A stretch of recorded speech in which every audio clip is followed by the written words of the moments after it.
Sorry for the inconsistency these last few days. School and school. I've been on my neck. And it's about to wind down in a sense, in all senses, anyways. And this is talking from the perspective as both an instructor and a student. And boy, I tell you, man, this thing ain't easy. But one news article, or I guess I would say one beat that has gone out in the last few days that I haven't covered yet because I wanted to do it a little bit of justice, is Sarah Bond's repetitive affirmation that Xbox is actually working on and making hardware. You should see PlayStation fanboys with their skepticism. If they would exercise, say, one iota of that skepticism towards PlayStation, I bet you the service would probably improve and be better. And people on PC would be looking at it as the admiration of the world, but they don't do that. In their own opinion, Xbox has to meet unrealistic standards, and Xbox has got to do all this. But many of them should just admit to you that they are mad that Xbox actually, stopped doing exclusives. So there's nothing to fight about. Xbox is like, yeah, you could just play our games that we make available to everybody. So now they're upset. Imagine, sitting there and having like a platform where you've built it on this versus that, right? Oh, yeah. And then now Xbox is like, well, number one, we're winning in terms of being a big, massive publisher. We're just publishing all these games. And number two, you can play a good number of them. And number three, you don't even need our console. So do what you will, do what you like. And so it really does pour sand uh, inside of cereal. Now, Sarah Bond said, who was promoted to the role of Xbox president nearly 2 years ago, has been featured in an interview with Fortune magazine. This is a YouTube video as well. There's a lot in this video. They have a really genuine conversation, in my opinion. She talks about how, from being a kid, her dad used to buy her video games and they used to play video games together. I thought that was actually quite interesting. I never knew about that story. As a brief introduction, about her early career outside of the games industry, she worked at McKinsey and Company and then later at T-Mobile.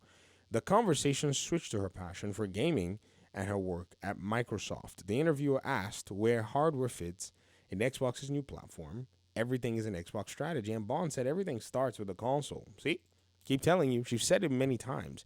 You see, this is why you all have been beaten in the conversation. You first of all came up with a premise and then started looking for ways to ensure that your premise was actually backed up. You should have watched for what the original premise was, which is that the gaming industry is making companies adjust their business strategy. Two, what's core to a gaming business is having a set of standards. Depends on how you want to look at those standards.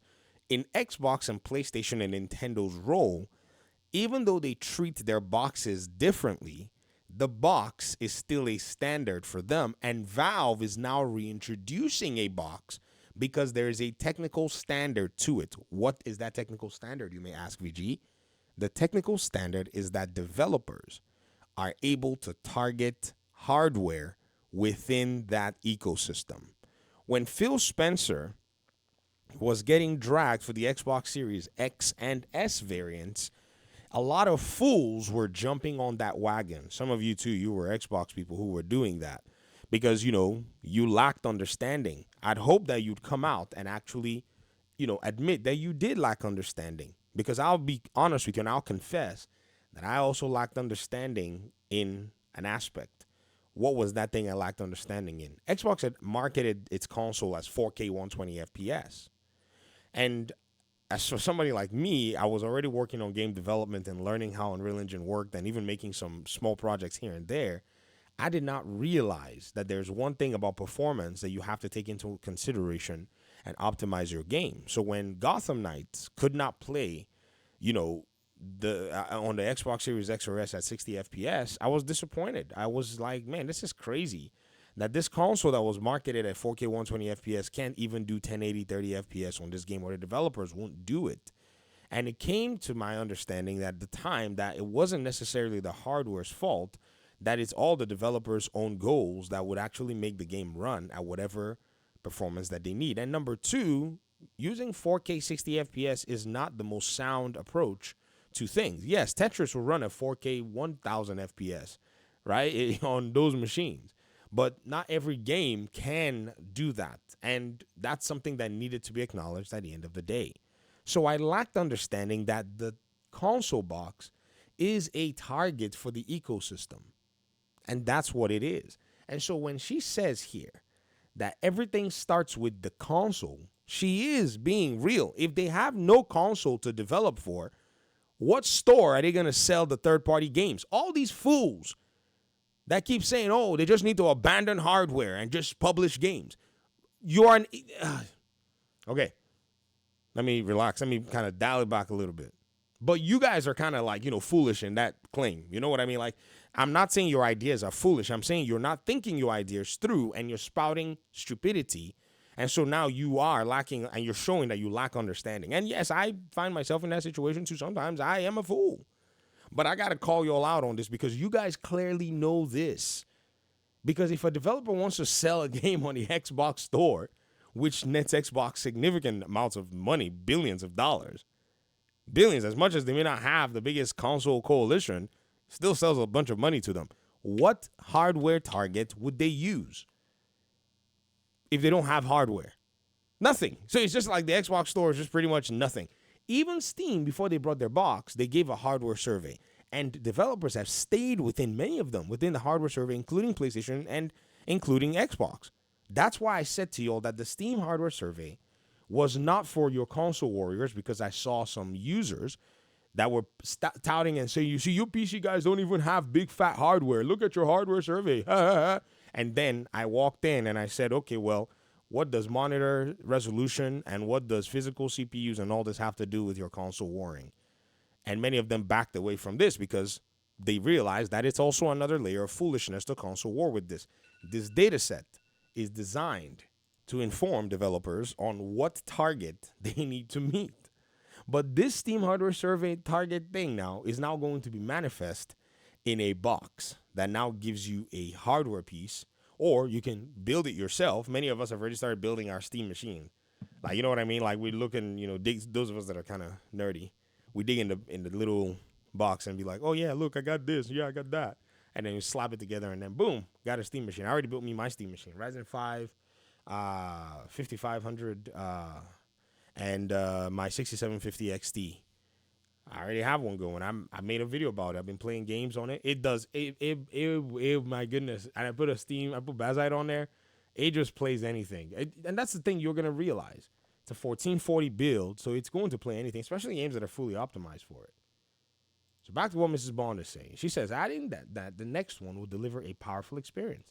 This aligns with rumors suggesting that the next Xbox hardware will be more powerful than Sony's PlayStation 6. Some people are already saying, oh, the Xbox Max is going to cost $1,000. You will need it. You can buy a Series, or you can buy the Valve box, or you can buy a PlayStation and you'll play Xbox games. Do what you want. But Xbox has its exclusives. It's called Game Pass and really good ecosystem. Apparently it's exclusive these days, right? Because, frigging Steam's got a good ecosystem as well. That's what you build. That's where I think, and I've said this before, that your platform needs to be predicated on more than just a one and doneer. And that's what PlayStation failed to realize.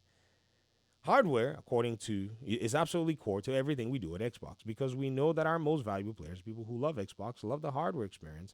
And so that is why we're working on our next generation hardware. It's going to be a powerful experience and one that enables people to take their library with them. And that's what's really important here as well, is that we know that while people want to play their library absolutely on the console, they also want to be able to take it to play it on PC or stream it around the cloud.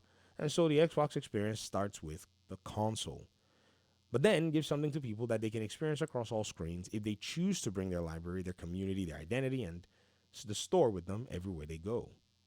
Not too long ago, rumors surfaced that Microsoft might be abandoning console business altogether. Yes, that rumor was propagated by some rando on Reddit. It then got propagated by some rogue game journalist, and then it got spouted by a lot of YouTube pundits. It put all of us in a position where we were all now walking to Walmart and to stores to check for Xbox stock because they claimed that it was gone. Now, I walked into multiple Walmarts in my town, called some Sam's Clubs, and I put the videos out here on YouTube investigated myself and found out it was a lie. But then some PlayStation fanboys attempted to try to mock me for it, of which I decided that I would literally put my foot on that lie. I created a calendar. I did everything. You see, that's one thing about the problem is when we try to find out the truth, some tried to mock us for, and that was a tactical mistake. The moment they did that, it was all bets were off. I was going to go wild. And then eventually, it seems like they all kind of backed up and sat down a little bit. Because if they hadn't, yeah, that was not a wise choice. And again, I hate going to Walmart. So I was telling one of our audience member, he was laughing. He said, "You went to two Walmarts?" I said, "Bro, I hate Walmart." And I walked into two in one day on a Sunday too. You know, there are people shopping and everything. And I was like, good luck to y'all. And now they've been proven to be lying. They were just straight lying to you. Some of you were on here, oh, VG, look, Xbox is abandoning hardware. What's going to happen to my library? I'm like, what do you mean? Lisa Sue is telling you, you're like, look, who's Lisa Sue? You don't even know. Many of you are like, oh, Valve Steam Machine. You can hit up Lisa Sue and her work in bodying Intel. I don't know why that makes me something just makes me happy. Intel was annoying me. They needed to be humbled, you know. I love the fact that, AMD came and just swap out. Following dwindling sales of the current Xbox Series S and X hardware. But Bond stepped in to confirm Microsoft. Man, she'd be stepping in since even after the fireside chat. Remember the fireside chat? Where in here, they were asking, let me go ahead and show you. I have it on tap. This fireside chat will... I need to just make my channel video, welcome video, the fireside chat. Just sit there and just play it. And then when you just come to VG5 School channel, you just know what's going on in PlayStation. This one right here. They asked the question, it seems like, Microsoft is abandoning the console business. Even the executives in PlayStation were over here fomenting this rumor and entertaining it with their investors. That was the worst part. And then 3 days or so later, or 4 days later, bam, AMD and PlayStation come out with a big old video. Boom, boom, boom, boom. I mean, the music. When they were doing the music, I was like, oh, man, it's serious now. You know when you do that big old jammy music behind your ad? Oh, it's on now. Everybody's clapping. The producers are probably vibing. Boom, boom, boom, boom. The editing team were like, nah, man, we're going to cook. Because we have a console coming out. They were dead. And some of you were sitting there going, oh, they're going to pull their console because it's not selling well. Yet at the same time, PlayStation is publishing its games in other places, even while its console is so-called selling well. Yeah, explain that to me. You see, again, if we think we will abandon tomfoolery in this gaming conversation, but some want to hold on fast to it. We know who you are. You have a T-shirt and a big old sign on your head telling us that that's what you want to do. Thanks for watching the video, guys. Talk to me in the comment section. Peace out.